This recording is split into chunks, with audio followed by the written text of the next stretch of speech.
Guys, ये है हमारा स्टेप डाउन ट्रांसफार्मर। तो आपको मैं बारी बारी बताऊंगा कि हमें किस किस चीज़ों की ज़रूरत होगी इसको बनाने के लिए, और ये कैसे फिक्स करेंगे और कहाँ मिल जाएगा कोई पूरा सामान। सो यहाँ से स्टार्ट करते हैं। बेसिकली ये है एक transformer, step down transformer. 2 types के ट्रांसफार्मर होते हैं, आपको पहले बता दूं। एक होता है स्टेप अप ट्रांसफार्मर और एक होता है स्टेप डाउन ट्रांसफार्मर। सो हमें इंडस्ट्रियल फील्ड या किसी बड़ी फील्ड की बात करें तो उसमें स्टेप अप चाहिए होता है। बेसिकली जो हमें नॉर्मली कोई मॉडल बनाना है तो स्कूल में जब भी मिले तो स्टेप डाउन बनाओ। स्टेप डाउन ट्रांसफार्मर ईजी भी है, तो इसकी मैं बताता हूँ। सो ये है मेन वायर जो हमें 220 वाट की सप्लाई करती है डायरेक्ट इलेक्ट्रिक बोर्ड में। जो हमारा मेन करंट आता है वो इनटेक यहाँ पर इनपुट लेता है 220 वोल्ट ऑल्टरनेट करंट। ये AC से AC करंट ही देती है। सो ये मैंने एक नॉर्मल स्विच लगा रखा है। ये है एक रेजिस्टेंस, ये है 260K का रेजिस्टेंस, बहुत हाई है। वो इसलिए लगाया है क्योंकि यहाँ से हमें पता लगेगा कि ये प्राइमरी कॉइल जो यहाँ पर लगी हुई है इसमें करंट फ्लो हो रहा है। ये एक इंडिकेटर, इनपुट इंडिकेटर बल्ब है। अगर इसको नॉर्मली हम 220 वोल्ट देंगे तो ये फ्यूज़ हो जाएगा, इसलिए हमने एक रेजिस्टेंस यूज़ करा है यहाँ पर जो कि 260K की रेटिंग का है।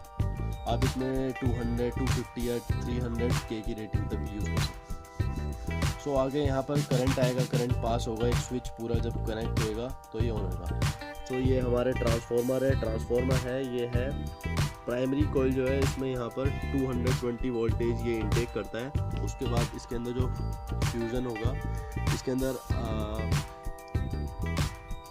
ये हाईली रेजिस्टेंस होता है इसके अंदर। दैट्स वाई ये 220 इनटेक करने के बाद आगे ये 909 वोल्ट सप्लाई करता है। 909 वोल्टेज इसके अंदर है, 9 वोल्टेज इसके अंदर है, ये 0 वोल्ट है। बेसिकली ये 2 तरह के सर्किट के लिए ये अप्लाई कर सकते हैं। मतलब 2 तरह के मैंने इसलिए सर्किट इंडिविजुअली बनाए हैं। ये ऐसे भी पूरा एक सर्किट रेडी हो जाता है, ये ऐसे 9 मिल के भी एक पूरा सर्किट रेडी हो जाता है। इसलिए मैंने दोनों ही ले लिए हैं। बेसिकली वैसे सब एक ही यूज़ करते हैं, कोई भी आप एक का बना सकते हो सिंगल, या फिर दोनों को एक साथ ले सकते हो। सो यहाँ पर ये सेकेंडरी कॉइल है, प्राइमरी कॉइल करती है, इनटेक करती है। उसके बाद इसके अंदर हाईली रेजिस्टेंस मैंने जैसे बताया, उसके कारण इसकी पावर स्टेप डाउन होकर 909 की रह जाती है। तो ये सेकेंडरी कॉइल है, 9 वोल्टेज इसके अंदर आ रही है, ये पूरा सर्किट है। सो ऐसे ही ये करंट में इसके अंदर फ्लो करेगा, ये कन्वर्ट करेगा, फ्यूजन होगा, फराडे लॉ लगेगा इसके अंदर। उसके बाद ये आयरन कॉइल है, इसके अंदर होती है, आपको नहीं दिखेगी, कोटिंग हो रखी है पूरी, आयरन कॉइल इसके अंदर होती है। सो उसके बाद ये पूरा मैंने आगे जब ये 9 वोल्टेज सप्लाई करेगा तो हमने यहाँ पे LED बल्ब लिए 2.5 2 वॉट समथिंग के ये होते हैं। सो मैं आपको ये पीछे से इसकी वायरिंग पूरी दिखा देता हूँ। मैंने अंडर वायरिंग करी है इसकी, ये देखो अच्छे से इसको मैंने फिक्स करा है, ऑयल लगाई है, वायरिंग करी है, बाइंड कर दिया है इसको पूरा, कहीं से करंट ना लगे।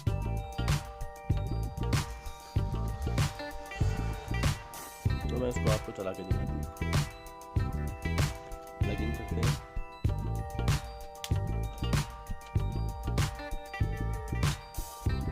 प्लग इन कर दिया है मैंने, वहाँ से पावर ऑन, यहाँ से स्विच से इसको ऑपरेट करेंगे। स्विच से जैसे ही मैं ऑन करूँगा डायरेक्ट यहाँ से हमें इनपुट इंडिकेटर बता रहा है, ये हमने डायरेक्ट 220 वोल्टेज यहाँ पर इनटेक करा है। इसने रेजिस्टेंस ने पावर स्टेप और पावर इसकी ड्रॉप कर दी है, तो इसलिए ये हमारा इंडिकेटर बल्ब इंडिकेट कर रहा है कि ये पावर इसके अंदर जा रही है। उसके बाद ये ट्रांसफ़र करके 909 बना चुका है। तो अलग अलग इंडिविजुअल एक ये सर्किट कम्प्लीटली पूरी आपको अब समझ आ गया होगा स्टेप डाउन ट्रांसफार्मर कैसे बनाना है। और हाँ, मैं ये सामान आपको कहीं भी इलेक्ट्रॉनिक शॉप पे मिल जाएगा।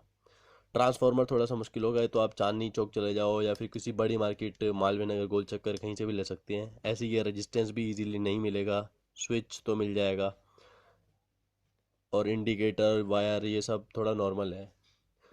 ओके गाइस, आपको अगर ये पसंद आई हो तो शेयर करें, लाइक करें, सब्सक्राइब करें। Thank you.